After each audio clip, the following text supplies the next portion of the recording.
خلق د یورپ صفتونه کوي. زما د قسم زه چې څونه پر تاریخ ګورم او د حالات د یورپ او د استرالیا او د فرانس او د څه ته ویل کېږي برطانیې او د امریکې او د جاپان ګورم، زم کم سکون اطمینان چې مونږ خلکو ته حاصل دی والله ګوره کاغه خلکو ته حاصل دی. نن د جرایم لویه شرحه زبردست جرایم په امریکا کې کېږي. تاسو ته وګورئ معلومات. خو دا یو مسله ده زمونږ میډیا زمونږ د ملک او د مسلمان پرتوګ وباسي، د هغوی میډیا د خپل قوم او د خپل وطن پرتوګ نه وباسي. دا یو صفت دی پکې. د هغوی میډیا د هغوی اخبار رساله د خپل وطن او د خپلو خلکو جامې نه وباسي، زمونږ دی وباسي، دی فورا بیا خوره کړي. یعنې تاسو ورشئ قتل و قتال دلته ډېر دی او سیب ښځې نر په هغه غم کې مبتلا دي چې شراب عام دي، د شرابو پیسې نشي پیدا کولی، نشي پیدا کولی. هغې لپاره وی هر څه کوي. تاسو په لندن کې وګورئ وایي دی دا توریان. زما یو دوست منزل هم راغلی دی، مخکې ورځ کې ما تپوس وکړو، ما ته په اطمینان ژوند نشي تېرولی چې بار ورځې هغه توریان دی وایي په چاړه دی په یاکود پیسې دی نه دي. داسې حالت دی. داسې په امریکا کې هم دي، ټرین کې دننه به غذارو کې به سړي په چاړه پیسې به دې والي او بیا بدعملي پکې څومره ده. خو د خواهشاتو زمانه ده. جنۍ ده تا سره خوشحاله ده خو ډېره ښه ده، خو که معمولي ستا د طرف نه هغې ته صدمه ورسېدله بس دا غم دله ډېر دی. به در باندې فورا رپورټ کوي، ځان به دنه رپورټ کوي. دوه فایدې هغې ته رسي، تا د تاوان دی پکې. په دې ښځو هسې زمونږ د حکومت دا خلک مهربانه دي. سړي به تباهي به وشي، بربادي به وشي، له سړو اسم نشته. او که ښځې له سپېړه ورکړه انساني حقوق پایمال شو، ښځې ته نقصان ورسو. جون خو بغیر دې نه تېرېږي، خامخا به اصلاح کوي. د ښځې ناقص العقل ده، بې اصلاح خو به نه پرېږدي. نو هلته کې چې معمولي ښځه لاړه او لږ د خاوند د طرف نه ورته ډوډۍ کمه شوه، د خاوند د طرف نه د هغې ازادي سلب شوه، رپورټ یې در باندې وکړه، بس دلې کار وکړه. د نبي اخلاص هم کې حکومت مهر به هم ورکوي چې د نکاح په وخت کې دې ولسم مقرر کړي بل میړه به وکړي.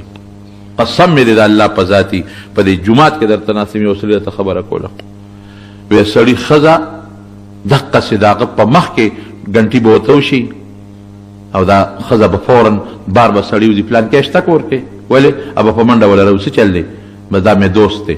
د خاوند په مخ کې به د هغه ښځه سړي سره په موټر کې کېنوځي، به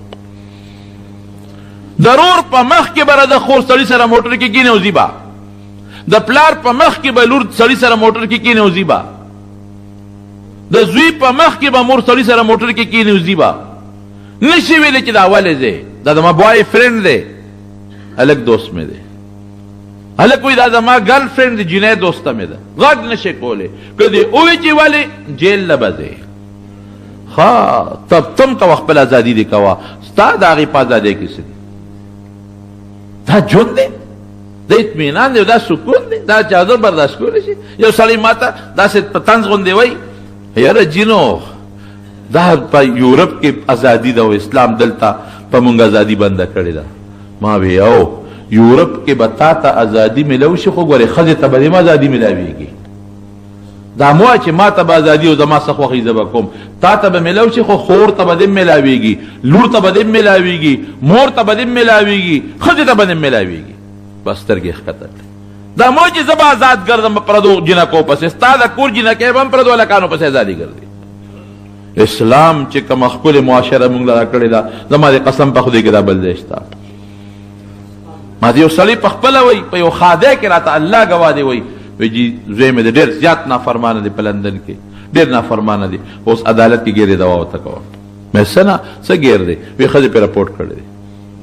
نو چې ښځې پې رپورټ وکړو ولې؟ وی سپېړی تېستې وه، یو سپېړی د ښځې نیستې وه، سپېړی پیستې وه، نو هغه پې رپورټ کړې ده. سپېړی ولې ستا؟ نو وی تا ته پته ده چې هلته کې یار سره تله ولې نه به ځې؟ اوس وی لوی غم دی، مې څه غم دی؟ اوس عدالت ته ځان نشي خلاصولو، جرم ورکوي او قید سزا به هم ورکوي. دغه ځای ښځه یې کړې ده. دا څه ژوند دی؟ زندگی او اسلام او الله سره ربط او جوړ چې موږ له کوم ژوند را کړی، زما د قسم کې دا زندگی بل دی شته. ښه مزېدار د کور وځه، خپل ډیوټۍ له ځه، خپل دوکان له ځه، خپل پټي له ځه، 100% زړه مطمئن دی چې زما په کور کې زما حیا محفوظه ده. داسې ده که نه ده؟ زما د خور، زما د ښځې، زما د مور، زما د لور، زما د بچی حیا بالکل محفوظ رسم نشته. هلته ستا مخکې ستا د زنانه و د جنکو حیا محفوظه نه ده. ژوند دا دی چې اسلام درکړی دی. زما یو دوست په جاپان کې تجارتي کار کوي. مونږه هلته خو دا ګایډ که نه سړي نه مخکې نو په دې کارخانو مرخانو یې ګرځوي، ځکه ترجماني هم ده لکه یو هغه دوکانونه هر څه هغه ته معلومه وي، تا ته نه معلومېږي. د هغې خپل دفتر وي چې کم سامان اخلي هغه هلک یا جینۍ ګایډ به سره شي، نو په دې کارخانو د بازارونو ګرځئ، اسانه باندې په لږ وخت کې به ډېر کار وکړي او ترجماني به دې هم کوي. موږ څه سامان اخیستنو یو جینۍ و هغه زمونږ ګایډ و رهنما، رانه مخکې موږ ورپسې یو. نو هلته یو ټرین نه موږ کوز شو، تیز رفتار ټرینونه دي، نو هلته بیا پلیټ فارم ځمکه کې لاندې و، موږ بره ختو. هغه متحرکې پوړۍ دي، په هغه چې خپه پکې دي نو سړی په خپله پکې روان وي. وی په هغه متحرکو پوړو باندې روان یو، وی یو پوړۍ لاندې تله، په هغې خلک لاندې کوزېدل، پلیټ فارم ته موږ بره تلو. وی دې جینۍ هلته یو بله ښځه ولیده، خپل جاپانی خپل سره ټاټا وکړل، خو چې بره موږ وختو دا جینۍ موږ ته وایي دا ګایډ، وی که ستاسو خوښي زما مور لاندې کوز شو، ده ورسره یو منټ میلاوېږم. موږ چې میلاو شوه، دا په پوړو ورکوز شوه، وی موږ ورته کتل، دا جینۍ هغه خپلې مور سره میلاو شوه، یو بل ته ورته غاړه وتل او خپل لا ښکلی کړل چې هغوی کوم خپل رسم و رواج زیات نه زیات 1 منټ 2 منټه ولګېدل، جینۍ موږ پسې واپس راوختل. چې راوخته وی چې یاره تاسو خفه نه شئ، ستاسو وخت مې ضایع کړ، ټایم خو هلته قیمتي دی، زموږ دا ټایم خو قیمتي نه ډېر زموږ دار مدار چې ګورې بل خفه نه شئ او ما ستاسو وخت له ضایع کوي. موږ ته چې نه هېڅ خبره نشته دی، دا څوک وي؟ دا د ما مور وه. نو ما خیر دی لږ وخت به ورسره زیات اخیستی وی 20 کاله پس مې د مور سره ملاقات وشو، 20 سال پس.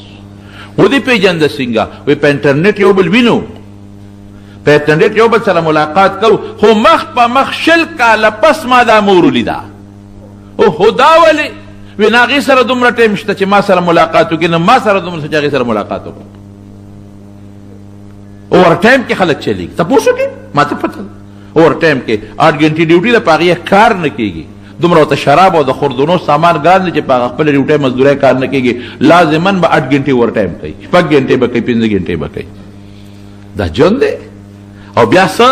بیا دا چې ډوډۍ هوټل ته لاړ شي، هوټل کې به ډوډۍ خوري، برګرې وغیره خوري، دا ډوډۍ نه شي په لاوڼ کې ورماته کې. دا لاوڼ ورماټه والله که په دنیا کې شته، ګنې دی تپوس وکړې، وګرځئ په لندن او امریکا کې او په برطانیه کې وګرځئ، که تاسو ما له لاوڼ پیدا که جرم به درکړم. یو سړی پیدا نه چې د تللی و لاهور کې ډېر قیمتي هوټل لا، ساده سړی و د دې علاقې چې هلته وخته، نو هغه وایي چې دا اوس په قیمتي ډوډۍ راوړي، نو هغه بیره ته ویې لاوڼ راوړه. اوس هغه د دې هوټل و بیرهګان د دې قیمتي هغې ته انکار نه کوي، را پیدا کوي بدله شي. وی څه شي؟ وی لاوڼ. هغه چې څنګه لاړه، هغه وی چې سړی څنګه دی، دغه ته وی چې سړی خو لاوڼ غواړي، لاوڼ څه شی دی، کیا چیز ہے؟ هغه وی چې یاره سړی څنګه دی، سړی پټان ہے. ودرېږي اوس په لاوڼ معلوم کړو، انټر کانټیننټل پېښور پیسې ته ټیلیفون وکړو، یو پښتون هغې لاوڼ غواړي، څه شی دی؟ هغه وی چې شملې به راوالې، دا چل به ورسره وکړو، دا چل دغه لاوڼ شو. لاوڼ یې وله تیار کړه چې کېښود، چې بل له ورغې وي دونه بل کې بلا روپۍ ورته ووې. هغه ورته وایي چې د خدای نېکبخته په دې خو د ما چرګ کېده، ما خو لاوڼ دی لغو چې پیسې پې لګي ولګي. وی نه لاوڼ باندې پیسې لګي لګېدي دي، ستا دپاره مونږ پیسې ته ټیلیفون وکړو، هغې باندې خرچه ډېره راله. والله که دنیا کې دا لاوڼ پیدا کړي، دا کچالان زیال، دا چې ورته کېنې پکې د جوار ډوډۍ ورماته کړي، سوچه غوړي په بیا یو قاشوغه ور واچوې، چې زور ورکړي، نو ته به خپلې خولې ته په سوچ کې چې دا به زه خپلې خولې ته چې ټسې کړي د بشیرجان خولې ته دنګلي په ځای نه قلارېږي.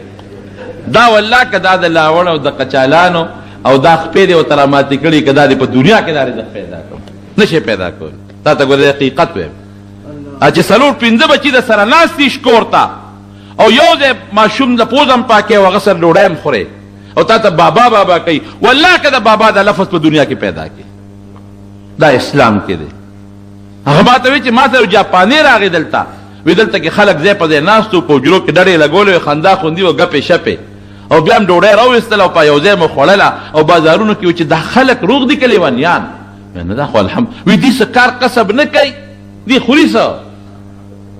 مونږ خو چې نیک ښځه به ځان له ډوډۍ خوري، سړی به ځان له کوي. هوټل ته چې لاړ شي ښځه به ځان له ډوډۍ وایي، خاوند او ښځه به یو ځای وي، یو به خپل بل ورکوي، ښځه به خپل بل ورکوي، یو به خپله خوښه ډوډۍ خوري، بل به خپلې خوښې ډوډۍ خوري.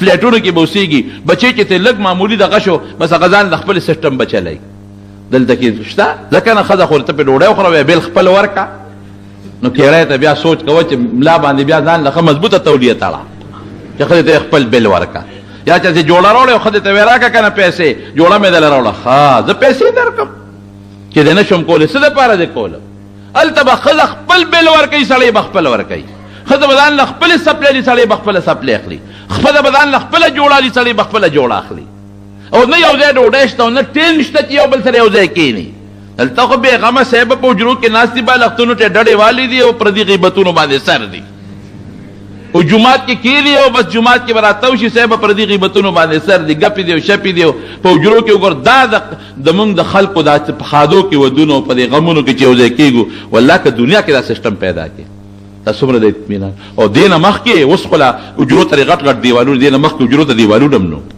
د ټول کلي خلک به یو حجره کې ناست و نیمې شپې پورې به ګپې شپې لګولې هېڅ پروا به نه وه دا شی په چا کې دی زما وروڼو د اطمینان او سکون دا مو چې په یورپ کې اطمینان او سکون دی هغې خلکو نه ته نه خبر هغې ستا معاشرې ته پسخېږي هغې وایي چې دا لا څنګه خلک دی چې د نوسیو کړوسو ته ورسېږي او یو خاندان اتیاو ته ورسېږي او بیا هم یو ځای اوسېږي دا پیریان دي او که د انسانان دي او دا برقو کې څنګه ګرځي دې برقو پسې هغې خندا کوي دې ته نه ګوري چې دا زما یاد او دا زما عزت دی او دې دروازو ته او دې غټو غټو کورونو ته ستا پسخېږي دونه غټ کور کنال او دوه کناله په یورپ کې د چا نشته او دې ستا دې زندګۍ ته او دې جومات او دې مونځ ته پسخېږي ټایم ورسره نشته که هغه عیسایان هم دي صرف اتوار پر ورځ چرچ ته ځي بس 5 منټو له ته الحمدلله څو ورځې راځي او خدای ته سجدې لګې زما وروڼو دا د نیکو اعمالو برکات